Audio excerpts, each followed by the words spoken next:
Good evening, guys. My name is Prachi Purani. Welcome to the economics class. We'll start the last topic of this chapter, movement along the supply curve. Okay, supply का this is the last topic. हम लोग next class में will learn elasticity of supply. Okay, वो 2 days में वो chapter खत्म हो जाएगा. मेरे को लग रहा था कि लंबा चलेगा chapter, but लंबा नहीं चल रहा है. अच्छी बात है, हम लोग रिवाइज करने का हमें जल्दी टाइम मिलेगा. दिसंबर में हमारा सिलेबस ज़्यादा से ज़्यादा ख़त्म हो जाएगा. तो हो सकता है आज 27 है, 28, 20 ओके नहीं, today is 28 and 29, 30 will complete the supply chapter. Okay, supply chapter.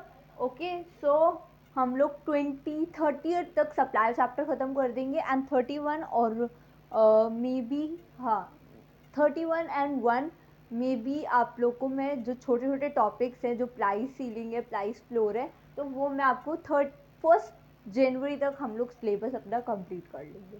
Okay, then will revise the chapters. हम लोग रिवाइज करेंगे और जो भी एक्स्ट्रा क्वेश्चंस हैं वो करेंगे. ओके, तो हम लोग 2 मंथ्स आराम से, 2 मंथ्स फरवरी तक, मार्च में नहीं होगी क्लासेस. ओके, तो फरवरी तक, 2 मंथ्स तक मे भी हो सकता है आपके पेपर्स हो मार्च में. ओके, तो हम लोग 2 मंथ्स तक बहुत अच्छे से रिविजन्स करेंगे हर चैप्टर्स की, एक एक जो भी आराम से करेंगे, कोई जल्दबाजी नहीं करेंगे. हम हर चैप्टर को चाहे 10 दिन तो आराम से देंगे हर चैप्टर को. जो छोटा चैप्टर है उसको लगा लेंगे, उसको लास्ट में करेंगे. जो बड़े चैप्टर से पहले वो करेंगे, 10-12 दिन जितने डेज भी लगते हैं. तो उसके बाद मैं आपको शेड्यूल उस टाइम का बता दूँ जब हमारे सिलेबस ख़त्म हो जाए. ओके, तो अभी हम लोग movement along the supply curve करते हैं. when quantity supplied of a commodity changes due to change its own price. ये क्या करते हैं, जितनी भी क्वांटिटी सप्लाई है कॉमोडिटी की, ये साथ साथ क्या करते हैं, चेंजेस करते हैं due to changes its in its own price. इनके खुद के प्राइजेस भी चेंज होते रहते हैं. ओन प्राइजेस मतलब खुद के. Okay, keeping other factors constant. बाकी जितने फैक्टर्स होते हैं वो क्या रहते हैं, कांस्टेंट रहते हैं, बट प्राइजेस चेंज होते रहते हैं. Okay, it is also known as change in quantity supply. इसको हम लोग movement along the supply curve भी बोलते हैं और चेंज इन क्वांटिटी सप्लाई भी बोलते हैं. ओके, तो क्या बताया, जितनी भी क्वांटिटी सप्लाई है वो चेंजेस करते रहते हैं खुद के प्राइस अपने चेंजेस होंगे, बट सप्लाई जितने भी हमारे फैक्टर्स हैं, जितने भी हम लोग फैक्टर्स कर आए हैं वो क्या रहेंगे, कांस्टेंट रहेंगे, सेम रहेंगे. और इसको हम लोग क्या बोलते हैं, change in quantity supply. Okay, and this is the graph. आप जिसका मूवमेंट अलोंग का ग्राफ बनाओगे वो इस बेसिस पे बनेगा कि इसके दो टाइप्स है, एक्सपेंशन एंड कॉन्ट्रैक्शन. जो एक्सपेंशन बनता है वो अपवर्ड्स की साइड पे जा रहा है, मतलब इसके बेसिस पे जा रहा है. ओके, और जो कॉन्ट्रैक्शन बनता है वो इस बेसिस पे जा रहा है. ठीक है, सपोज यहाँ पे जो प्राइजेस हैं, ये जो प्राइजेस हैं एक टाइम पे आकर ही क्या कर रहे हैं, इक्विलिब्रियम कर रहे हैं. Equilibrium means, what do you mean by equilibrium, ये मैं आपको आगे पढ़ाऊंगी कि क्या कहाँ पे जाकर मीट करते हैं नॉर्मली. तो ये एक पॉइंट पे आकर इक्विलिब्रियम कर रहे हैं, और जो सारा कॉन्ट्रैक्शन है ये प्राइस 2 है और ये प्राइस 1 है जो हमारा एक्सपेंशन है. ओके, तो ये हमेशा ही जो प्राइजेस, एक्सपेंशन के जो प्राइसेस होते हैं हमेशा राइजेस कर रहे होते हैं, क्वांटिटी सप्लाई भी राइजेस कर रही होते हैं, साथ साथ प्राइजेस भी राइज कर रहे होते हैं. एंड कॉन्ट्रैक्शन के अंदर ये डाउनवर्ड मूवमेंट पे जाता है, मैंने आपको बताया ये डाउनवर्ड पे जा रहा है और ये अपवर्ड के ऊपर जा रहा है. जो ओके, तो इसके जो क्वांटिटी सप्लाई होते हैं वो फॉल्स कर रहे होते हैं हमेशा, और इसके प्राइस भी फॉल्स हो रहे होते हैं. ओके, एंड ये आपको बनाकर आना है पेपर के अंदर. अगर आता है पेपर में कॉन्सेप्ट, ये आता ही है, maybe its a very important question. Change in quantity supply क्या चेंज करता है, occurs due to change in price. Price को चेंजेस करता है, अभी बताया था मैंने. ठीक है, किसके प्राइसेस को चेंज करता है, खुद के प्राइसेस को चेंज करता है. Leads to movement along the supply curve, उसको हम लोग क्या बोलते हैं, जो movement along the supply curve. Either और आइदर अपवर्ड मूवमेंट और डाउनवर्ड मूवमेंट. जो अपवर्ड मूवमेंट कहलाते हैं वो एक्सपेंशन कहलाते हैं, जिसके अंदर प्राइजेस क्या हो रहे होते हैं, इंक्रीज होते हैं due to increase in price. और जो डाउनवर्ड्स मूवमेंट में आ रहे होते हैं वो कॉन्ट्रैक्शन सप्लाई होते हैं, इसके अंदर प्राइजेस क्या हो रहे थे हमारे, डाउनवर्ड्स जा रहे होते हैं. Okay, this is called, and what is called expansion in supply. Expansion in supply refer to a rise in the quantity. जब हमारी क्वांटिटी सप्लाई बढ़ रहे होंगे due to increase in the price of the commodity, इसके साथ साथ हमारे prices भी क्या हो रहे होंगे, बढ़ रहे होंगे, प्राइसेस राइजेस हो रहे होंगे, और जितने भी फैक्टर्स है the factors are remaining constant. Okay, it leads to an upward movement, जितने भी हमारे ये सारे किस बेसिस पे बनते हैं, ये सारे अपवर्ड मूवमेंट की तरफ बनते हैं। याद रखना, जैसे भी अगर एमसीक्यू के अंदर क्वेश्चन आते हैं तो कैसे बनते हैं, ये सारे अपवर्ड मूवमेंट की तरफ बनते हैं along the same supply curve, उसी सेम जितने जैसे आप तो सप्लाई कर्व बनाते हो ना, उसी के बेसिस पे अपवर्ड मूवमेंट होते हैं। It is also known as extension in supply, इसको हम लोग एक्सटेंशन इन सप्लाई भी बोलते हैं और इंक्रीज इन क्वांटिटी सप्लाई भी बोलते हैं, क्योंकि ये बढ़ रहा होता है। ओके, तो एक बार दोबारा बताती हूँ एक्सपेंशन क्या होता है। जब हमारे एक्सपेंशन के प्राइजेस जब हमारे बढ़ेंगे, प्राइजेस बढ़ेगी, सप्लाई भी बढ़ेगी। एक्सपेंशन के अंदर ये होता है, ये सेकेंड पॉइंट कि ये अपवर्ड की तरफ जा रहा होता है, और इसका जो नाम होते हैं, इसको इंक्रीज इन क्वांटिटी सप्लाई भी होता है, एक्सटेंशन इन सप्लाई भी होता है। एक्सटेंशन मीन्स आप लोग याद रखना कि ये इंक्रीज कर रहा होता है extension, okay. Contraction means downward जा रहा होता है, डिक्रीज कर रहा होता है। Okay, and this is a graph. आपके सपोज इसके अंदर प्राइसेस भी बढ़ रहे हैं और क्वांटिटी सप्लाई भी बढ़ रही है। मेरी जो प्राइस है 2 से 3 हो गए और क्वांटिटी सप्लाई 10 to 15 हो गए। ठीक है, आप देख रहे हो यहाँ पे, मतलब ये सारे क्या है, ये एक्सपेंशन है।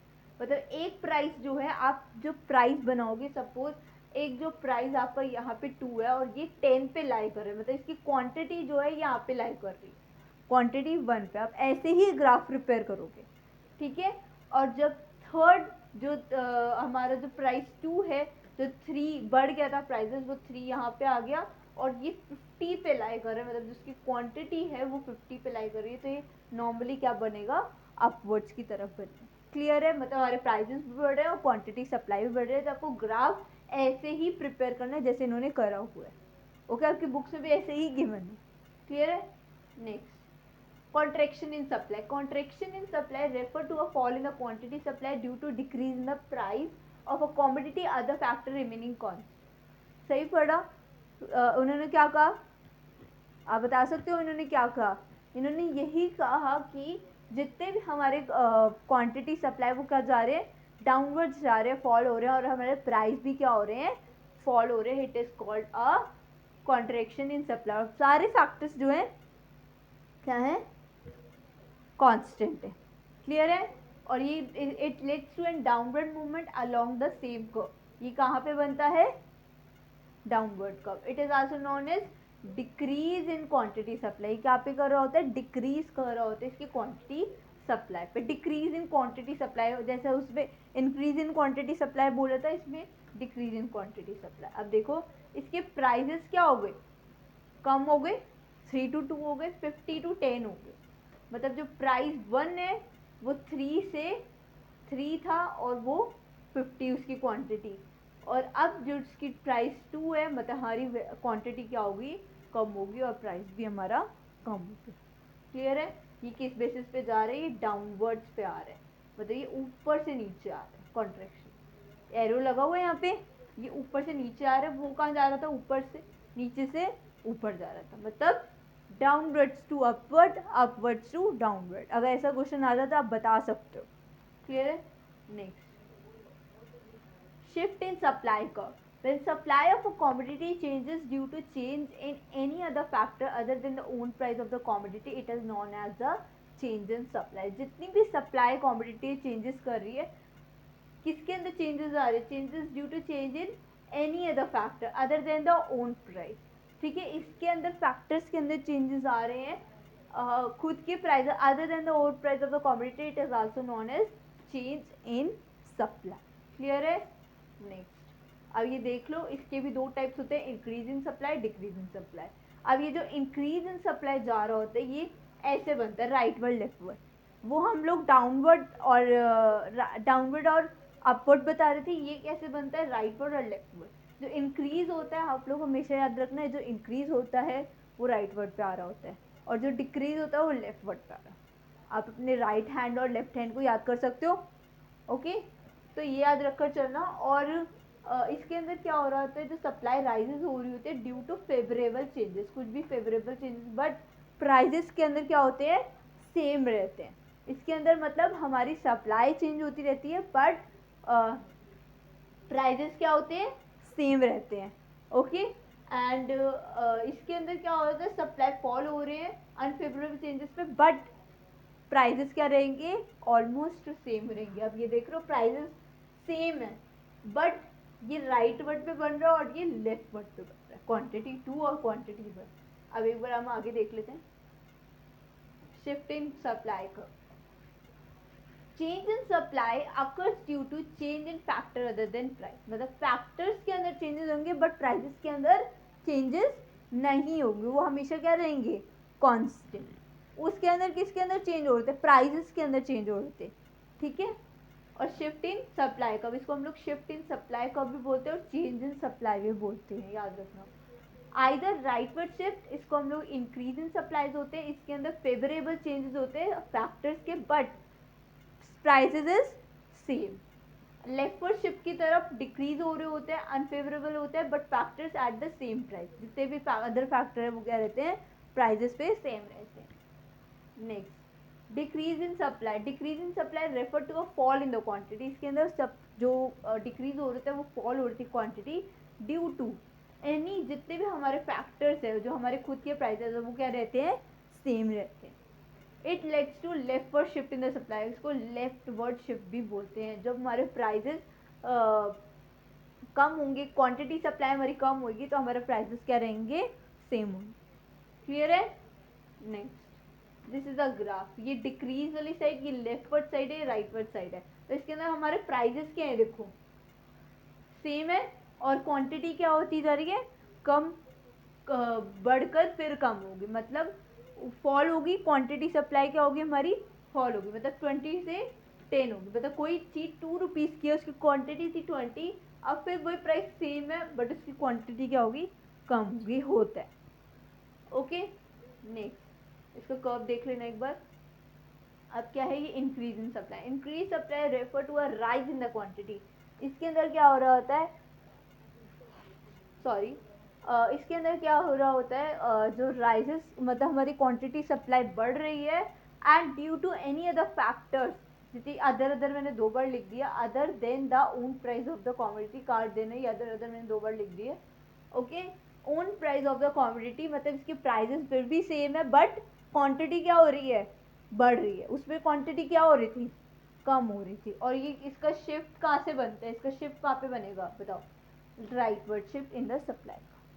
ओके ये देखो राइटवर्ड शिफ्ट पे आ गए, इंक्रीज हो रहा है मतलब इधर से इधर आ गया, मतलब इसके डैश एक तो आप सप्लाई का कर्व बनाओगे ही बट उसके साथ में जो आप ये इंक्रीज या डिक्रीज वाला बनाओगे वो आप स्लैश भी बनाओ।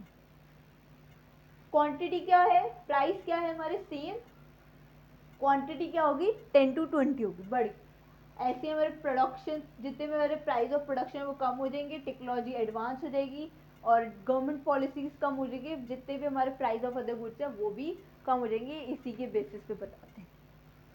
ओके नेक्स्ट क्लियर, खत्म। ओके सो यहीं तक था हमारा टॉपिक, हमने ये पूरा कंप्लीट कर लिया और हमें इसके बाद अब लास्ट सिटी शुरू करना है ऑन वेडनेसडे। ओके ये आपकी आज की क्लास थी मतलब ट्यूसडे की। ओके तो आपको 28 की क्लास है और कल आपको 29 की क्लास मिलेगी। सो इसको हम लोग पूरा रिवाइज करेंगे, इसको रिवाइज करना दोबारा से आप लोग भी। ओके हम लोग कल इलास्टिसिटी के लिए मिलेंगे और इसको भी रिवाइज करते रहेंगे। अब इसके बाद हमारा जो सिलेबस रह गया बहुत थोड़ा सा रह गया है और हमारा बुक रिविजन्स अब शुरू हो जाएगी जनवरी टू फरवरी, हमारी 2 मंथ्स की रिवीजन बहुत अच्छे से चलेगी, उसको हम जितना रिवाइज कर सकें हम बहुत अच्छे से करेंगे। इको की रिवीजन 2 मंथ्स के लिए आप लोग स्टार्टिंग से जितना जितना मैं करवा रही हूँ, जितने जितने क्वेश्चन दे रही हूँ रेगुलर आप उसका असाइनमेंट कंप्लीट करोगे। ओके 2 मंथ्स के लिए 2 मंथ्स आप अपनी छोड़ दो कि आपने 2 मंथ्स है ना इतना सब कुछ पढ़ लेना है, मे बी हो पेपर हो या ना हो बट हो सकता है ऑनलाइन हो जाए, ठीक है कुछ कह नहीं सकते, जैसे अभी केसेस का प्रॉब्लम हो रहा है तो अभी हम कुछ कह नहीं सकते, मे बी वो पेपर हो या ना हो, ठीक है बट हमें अपनी पूरी रिवीजन, हमें अपनी पूरी तैयारी रखनी है इन फ्यूचर। अभी हमने बात की थी ना, हमें नहीं पता इन फ्यूचर क्या होगा हमारे साथ, राइट। तो आप लोगों ने क्या करनी है, अपनी तैयारी पूरी रखनी। So please like share subscribe my video and thank you so much.